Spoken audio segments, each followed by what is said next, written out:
মাংস বিক্রির উদ্দেশ্যে কুকুর পালনের অভিযোগ উঠেছে গাজীপুর সিটি কর্পোরেশনের লক্ষ্মীপুরা এলাকার বাবুর্চি রফিকুল ইসলামের স্ত্রী মাইশা বেগমের বিরুদ্ধে।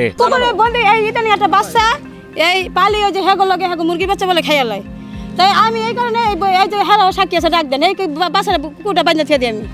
এই যে আমার কইছিল এই কুকুর আমি বান্ধা পালো, ঠিক আছে, বেশ ভালো কথা, কুকুর বান্ধা পালো, তাই হেগুলো তো আমার জগা গলে কামড়ে কুকুর হেগুলো মানে হেগো বাচ্চা তাগুলিয়া বান্ধা থুইছি। কুকুর যে কতগুলো না ঘরের মধ্যে বন্দি করে রাখছে ওইটা তো আমরা জানি না, ঘরের আশেপাশে যাওয়া যায় না। গ্রামের উঠানওয়ালা বাড়ি হলেও সরজমিনে গিয়ে দেখা যায় টিনশেড ঘরের ভেতর বেশ কয়েকটি দেশি কুকুর পালন করছেন বাবুর্চির স্ত্রী অভিযুক্ত মাইশা বেগম। স্থানীয়দের করা অভিযোগের বিষয়ে জানতে চাইলে গণমাধ্যম কর্মীদের ওপর চটেও যান তিনি।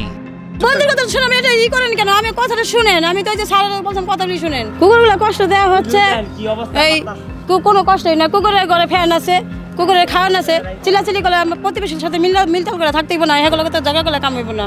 আরে দেখা যাচ্ছে হাঁস পালে মুরগি পালে যদি কোনো ক্ষতি হয় আমার জিনিসের দ্বারা মানুষের ক্ষতি হবে কেন?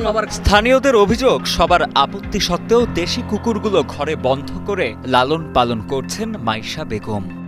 এমনকি বাচ্চা হওয়ার পর কুকুরগুলো একটু বড় হলেই সেগুলোর আর খোঁজ পাওয়া যায় না বলেও জানান তারা। এমত অবস্থায় প্রতিবেশীদের ধারণা কুকুরের মাংস জবাই করে খাবার হোটেলে সেগুলো বিক্রি করেন বাবুর্চি রফিকুল ইসলাম, আর কুকুরের যোগান দেন তারই স্ত্রী মাইশা বেগম। এটা হলো পানি জাত, আপনি এটি বন্দি করে পালবেন কি, এটি খোলা মেলা দিবেন, এটা পাগলা হয়ে জায়গা এনদিয়া আসলে আরো মনে করেন বেবেও করে ধরে এটি। এর জন্য মনে করেন এনদিয়া যাওন যায় না, আমরা জঙ্গল আসি বাতাস মাতাস খাই, কারেন্ট গেলে জঙ্গল আসে বসি। হের কুত্তার জন্য মানে এনদা কোনো আশা যাওয়া যায় না, ছোট থেকে একবার বড় পর্যন্ত যখন মনে হয় ৫-৬টা ঘরের ভিতরে তালা মেরে থুইছে। অভিযোগের ভিত্তিতে সরজমিনে অভিযুক্তের বাড়ি পরিদর্শন করেন গাজীপুর সদর উপজেলা প্রাণী সম্পদ কর্মকর্তা ডাক্তার মোহাম্মদ শাহিন মিয়া।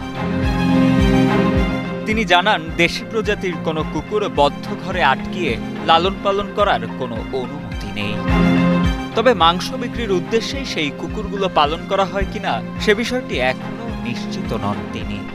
অনেকগুলো দেশি কুকুর এখানে আবদ্ধ জায়গায় ঘেউ ঘেউ করতেছে এবং ভিতরে রুমের ভিতরে গিয়ে দেখলাম যে বড় একটি চুলা আছে এবং বড় পাতিল আছে।